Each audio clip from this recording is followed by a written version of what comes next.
എല്ലാ കൂട്ടുകാർക്കും ഫ്ലേവർ ലോക്കിൻ്റെ പുതിയൊരു വീഡിയോയിലേക്ക് സ്വാഗതം. ഇന്നത്തെ റെസിപ്പി വളരെ സിമ്പിളായിട്ട് തന്നെ റെസ്റ്റോറൻറ്റ് സ്റ്റൈലിലുള്ള ഒരു ബട്ടർ ഗ്രേവി നമുക്ക് തയ്യാറാക്കാം. ഇതിലേക്ക് പനീറോ ചിക്കനോ എല്ലാം ആഡ് ചെയ്തിട്ട് റെസ്റ്റോറൻറ്റ് സ്റ്റൈലിൽ നമുക്ക് ഈ ഗ്രേവി ഇനി ഗസ്റ്റൊക്കെ വരുമ്പോൾ ഉണ്ടാക്കി ഞെട്ടിക്കാം കേട്ടോ. അതിൻ്റെ റെസിപ്പി എങ്ങനെയാണെന്ന് കണ്ടു നോക്കാം. ആദ്യമായിട്ട് വേണ്ടത് ഒരു മിക്സിയുടെ ജാറാണ്. ഇതിലേക്ക് 1 ടേബിൾ സ്പൂൺ ചെറിയ ജീരകവും പെരുംജീരകവും 1 ടേബിൾ സ്പൂൺ കുരുമുളകും കൂടി ചേർത്ത് കൊടുക്കുന്നുണ്ട്. ഇനി ഇതിലേക്ക് ഒരു ഓണിയൻ്റെ ഹാഫ് കട്ട് ചെയ്തതും അതുപോലെ ക്യാപ്സിക്കം മുറിച്ചതും 2 പച്ചമുളകും കൂടി ചേർത്ത് കൊടുക്കുന്നുണ്ട്.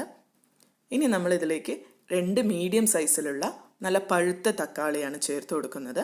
ഇനി ഇതിലേക്ക് നേരത്തെ സോക്ക് ചെയ്ത് വെച്ചിട്ടുള്ള അണ്ടിപ്പരിപ്പ് അതൊരു 8-10 നമ്മളിവിടെ ആഡ് ചെയ്ത് കൊടുക്കുന്നുണ്ട്.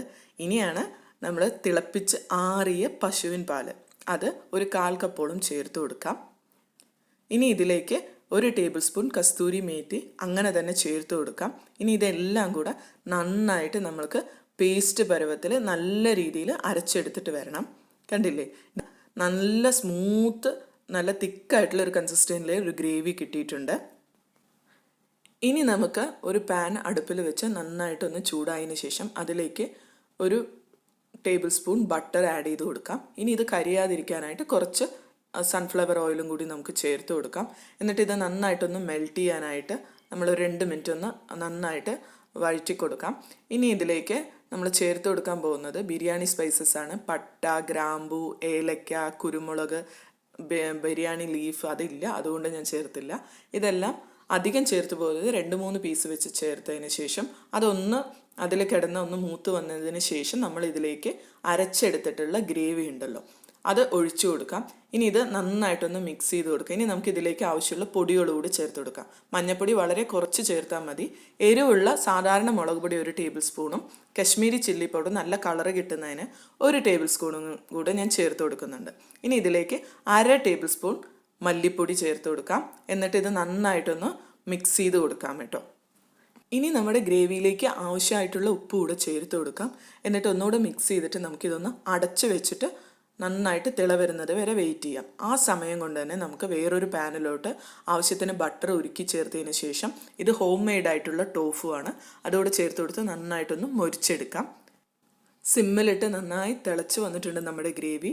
ഒരു 10 മിനിറ്റൊക്കെ കഴിഞ്ഞപ്പോൾ ഇതാ നന്നായിട്ട് എണ്ണ തെളിഞ്ഞ് വരണം. ആ മസാലപ്പൊടികളുടെ പച്ചമണം എല്ലാം മാറി നല്ല ഗ്രേവി നന്നായിട്ട് ഇങ്ങനെ എണ്ണ തെളിയുന്നത് വരെ നമ്മളിതൊന്ന് കുക്ക് ചെയ്തെടുക്കണം. കണ്ടില്ലേ, നല്ല തിക്ക് ആയിട്ടുള്ള കൺസിസ്റ്റൻസിയിലാണ്. കുറച്ച് വെള്ളമൊക്കെ ചേർത്ത് കൊടുക്കാം കേട്ടോ, അടിപ്പിടിക്കാതിരിക്കാൻ.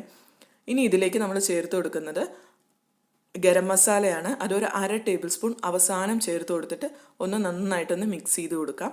ഇനി ഇതിലേക്ക് നമ്മൾ നേരത്തെ ബട്ടറിൽ റോസ്റ്റ് ചെയ്ത് വെച്ചിട്ടുള്ള ടോഫു ആണ് ഞാനിവിടെ ചേർക്കുന്നത്. നിങ്ങൾക്ക് ചിക്കനോ അല്ലെങ്കിൽ പനീറോ എന്ത് വേണമെങ്കിലും ആഡ് ചെയ്ത് കൊടുക്കാം. ഇനി അവസാനമായിട്ട് നമ്മൾക്ക് ഇതിലേക്ക് കുറച്ച് നല്ല തിക്കായിട്ടുള്ള ഫ്രഷ് ക്രീം കൂടി ചേർത്ത് കൊടുക്കുന്നുണ്ട്.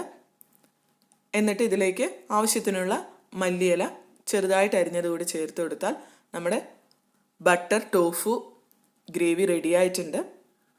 നമ്മുടെ റെസ്റ്റോറൻറ്റിലൊക്കെ കിട്ടുന്ന ബട്ടർ ഗ്രേവി റെഡി ആയിട്ടുണ്ട്. ഇതാണ് അതിൻ്റെ സീക്രട്ട് ആയിട്ടുള്ള രുചിക്കൂട്ട്. എല്ലാവരും ഒന്ന് ട്രൈ ചെയ്ത് നോക്കണം. വീഡിയോ ഇഷ്ടമായെങ്കിൽ സബ്സ്ക്രൈബ് ചെയ്ത് സപ്പോർട്ട് ചെയ്യാൻ മറക്കരുത് ഫ്രണ്ട്സ്. സബ്സ്ക്രൈബ് ചെയ്യുമ്പോൾ തൊട്ടടുത്തുള്ള ബെൽ ബട്ടൺ കൂടി ഓൾ എന്ന ഓപ്ഷൻ നിങ്ങൾ എനേബിൾ ചെയ്യുകയാണെങ്കിൽ ഞാനിടുന്ന വീഡിയോസ് അപ്പോൾ തന്നെ നിങ്ങളുടെ ഫോണിൽ എത്തുന്നതായിരിക്കും. Thanks for watching.